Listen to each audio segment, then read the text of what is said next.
You don't need to buy aspirin. Go out and chew on some willow bark. Well, anyhow, I'm only being facetious, but ancient remedies for modern ailments. It's a growing trend in modern medicine.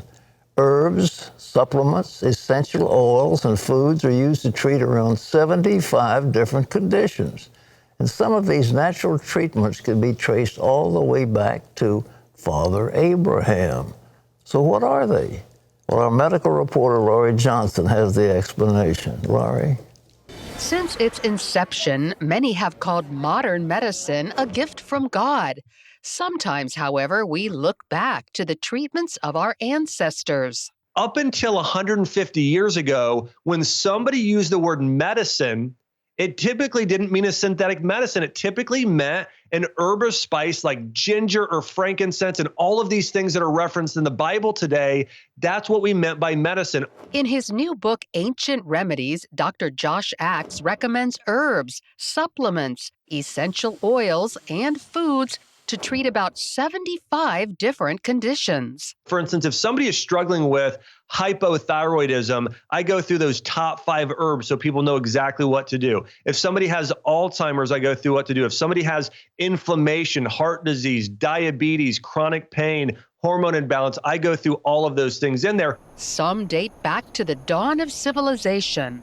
But actually, it's believed that Abraham actually taught a lot of these natural ways of healing using different herbs and foods to support healing. And that actually is the basis of Chinese or different types of Asian medicine. Many of us are okay with medicines that are made in a lab, but if given the choice, might prefer something a little more natural. Man-made drugs often began as imitations of their natural counterparts. For instance, take white willow bark. That's where they got the idea for aspirin. White willow bark helps naturally thin the blood, reduces pain naturally, is anti-inflammatory. Well, aspirin is actually taken from that, but these pharmaceutical companies wanted to save money, so they started making it themselves that are synthetic. As we've reported, that process can result in side effects like nutritional deficiencies. Diabetes drugs actually pull coenzyme Q10 from your body and certain other B vitamins. So if you're on a diabetic drug, it increases your risk of a heart attack and stroke. If you have taken an antibiotic drug, it kills the good bacteria in your body, those probiotics, and it also depletes your body of zinc. Dr. Axe maintains, regardless of the disease, the first step towards healing involves building a better gut, since that's where most of our immune system resides. The foods that are most healing to the gut, number one is bone broth. Reason being, bone broth is made up of 90% collagen, and your gut itself is made up of around 70% collagen. So you have to have collagen in order for it to heal. What to avoid? Pretty much gluten, dairy, and sugar are the things that will most weaken our immune systems. We can also boost our body's defenses by balancing hormones, lowering stress, and getting a good night's sleep.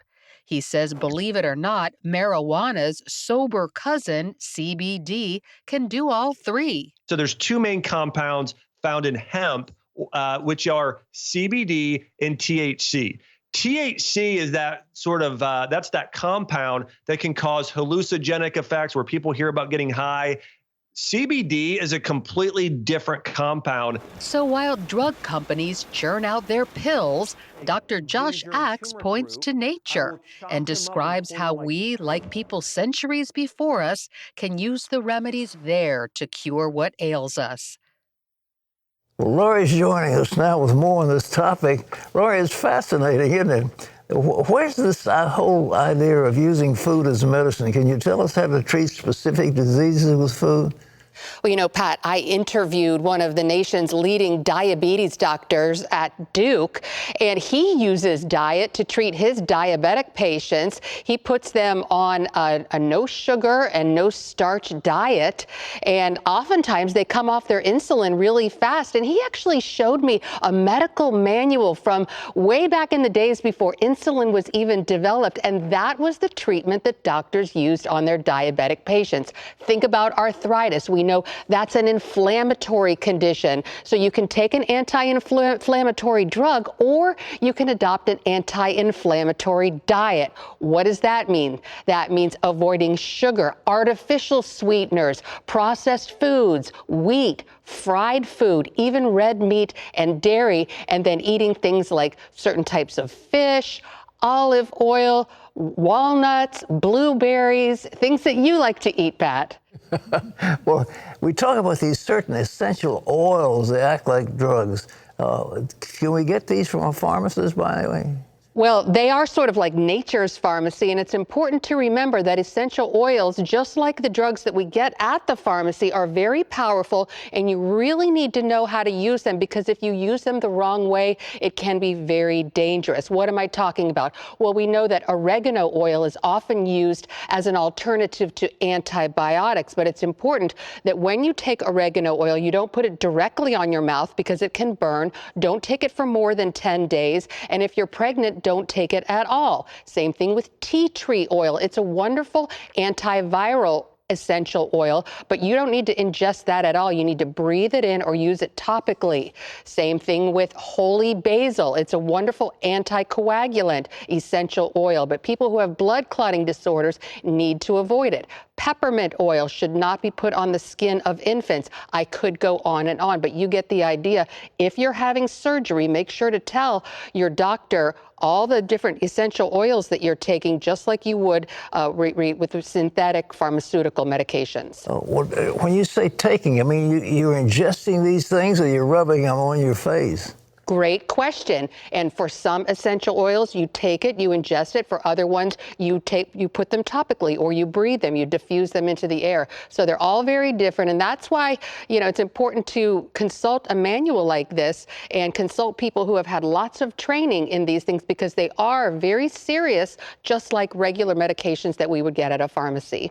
Well, for example, you've got this stuff that are like frankincense. If you just put it on your face, that'll cause blood problems?